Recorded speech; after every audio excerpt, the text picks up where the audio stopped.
So yun, good day mga paps, mga padjak, another project bike yung isi-sale natin mga paps. May nagpabuild sa atin na si Sir, di ko na babanggitin. Kaya pinabuild niya sa atin to nakaraan. Pero nung nakita kasi yung Pops Pro na carbon, ayun yung kinuha niya. Na-build na namin to. Kaya ngayon, imbis na babaklasin, isi-sale natin mga paps. Mas nakurso na daan niya kasi yung Pops Pro na build namin, black. So ito, all black pa rin.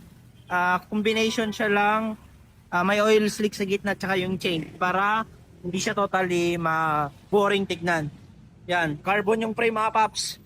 Mountain Peak Explorer 2000, carbon na handlebar. Tsaka seat post na napagaan. Carbon na rigid fork.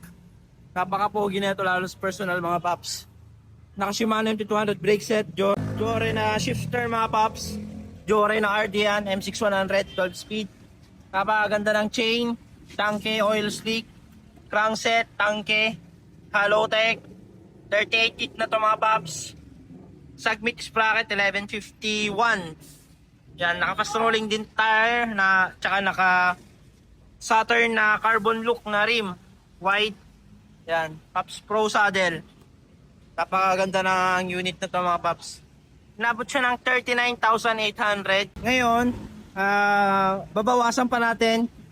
Bibigay na lang namin to ng 34,000 mga paps. Yan, from 39,800, bigay na lang natin to ng 34. May kasama pa itong tail light, battle cage chain protector mga paps at t-shirt. Yan, kasi nga, mas trip ni sir yung Pops Pro na na-build. So yan, seal natin to. So yun lang, kung gusto makita personal o test ride, dito pwede na mga paps. Visit lang kayo dito sa Pops Bike Shop. Thank you.